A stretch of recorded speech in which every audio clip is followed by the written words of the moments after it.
Hello everyone, my name is Johanesa Kalista Wijaya. I'm from SMP Pancastia 1 Sintang, and today I would like to tell all of you a story entitled Bujang Beji. Once upon a time, in the land of Sintang, West Kalimantan, Indonesia, there lived two leaders from a lineage of gods who possessed great powers, but both had different characters. The first was named Sabaji, also known as Bujang Beji. He was destructive, envious, and greedy. No one was allowed to possess knowledge. Therefore, he was not well liked by the surrounding community. As a result, he had few followers. On the other hand, there was Temenggung Marubai. He was the complete opposite of Bujang Beji. He was kind-hearted, noble, and humble. Both leaders earned living by fishing. In addition, farming and gardening. Bujang Beji and his followers controlled the river at Simpang Kapuas, while Temenggung Marubai controlled the river at Simpang Melawi. The fish at Simpang Melawi River was more compared to Simpang Kapuas. So it was no wonder that every day Temenggung Marubai always get a bigger catch than Bujang Beji. Temenggung Marubai fish at Simpang Melawi River using a giant trap made of bamboo and blocking the river flow using stone. He would then select the larger fish to keep and releasing the smaller ones back to the river to be caught later on. This way, the fish at Simpang Melawi River would never run out and will continue to reproduce. Upon realizing this, Bujang Beji becomes jealous of Temenggung Marubai. How can Temenggung Marubai catch more fish than me? I can't lose to him. I will go fishing in my own river. Because he did not want to lose, Bujang Beji went fishing in his own river, using the destructive method of stunning fish with poison. He did get a bigger catch than Temenggung Marubai. However, he did not realize that using this method would not only kill the larger fish, but also the smaller ones. As a result, his catch day by day becomes less and less, while Temenggung Marubai continued to have abundant catch. This fueled Bujang Beji's jealousy and resentment towards Temenggung Marubai. This situation cannot be allowed to continue. Bujang Beji muttered angrily. After pondered, Bujang Beji then got an idea. What should I do? I know. I will block the flow of Melawi River using a large stone upstream so that the fish there will be trapped. After careful consideration, Bujang Beji decided to lift the peak of Bukit Batu in Nangasilat, Kapuas Hulu Regency. With his great powers, he carried the peak of Bukit Batu and tied it with 7 blades of reeds.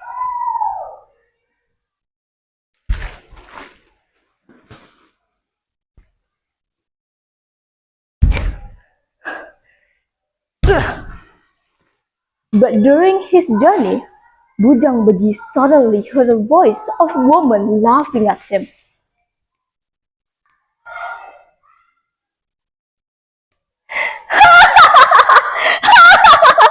Look at him! He's a foolish man! Apparently, without realizing it, the goddesses from heaven had been watching his behavior. When he looked up, suddenly his foot stepped on a poisonous thorn.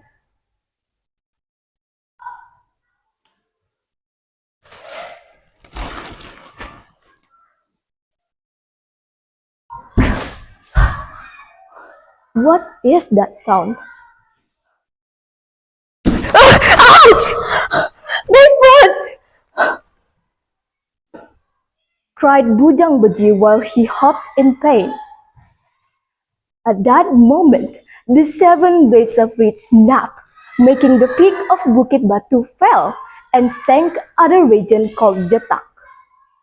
Furious, Bujang Beji looked at the faces of the goddesses, who were still laughing at him. "Watch out, you guys! Just wait for my revenge!" Bujang Beji threatened the goddesses, while stomping his foot that had been hit by the poisonous thorn on a nearby hill. "Get lost, you cursed thorns!" Bujang Beji shouted angrily. He then lifted an elongated hill to use to pry the submerged peak of Bukit Batu.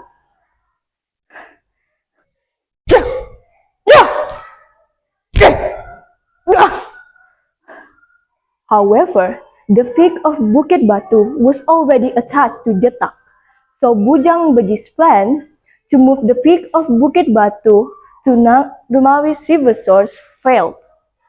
Bujang Beji was furious and plotted revenge against the goddesses who had thwarted his plan.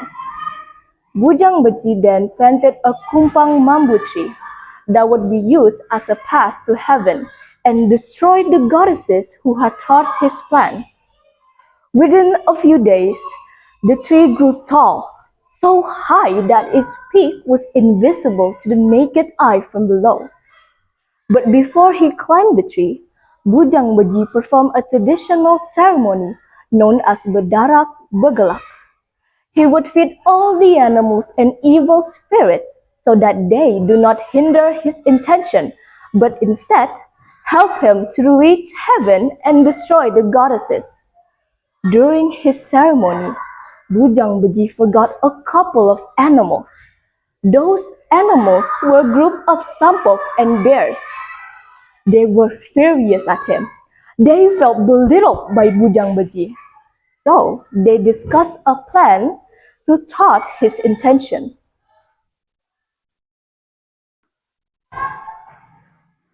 "What should we do, King of the Bears?"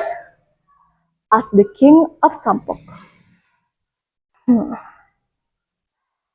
"I think we should knock down that kumpang bamboo tree," said the King of the Bears. "But how can we do that?" asked the King of Sampok curiously. "We will all gnaw at the roots of the tree when Bujang Beji is climbing it," explained the King of the Bears. All the participants agreed at the King of the Bears' opinion. The next day, when Bujang Beji is climbing the tall kumpang bamboo tree, they also came to gnaw at the roots of the tree.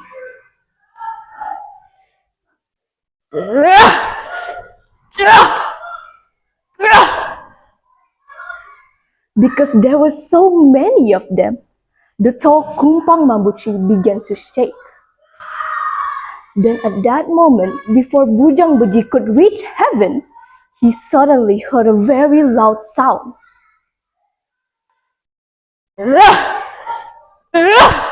Crack, crack. At that moment, the tall kumpang bamboo tree collapsed with Bujang Beji. "Help! Help! Help!"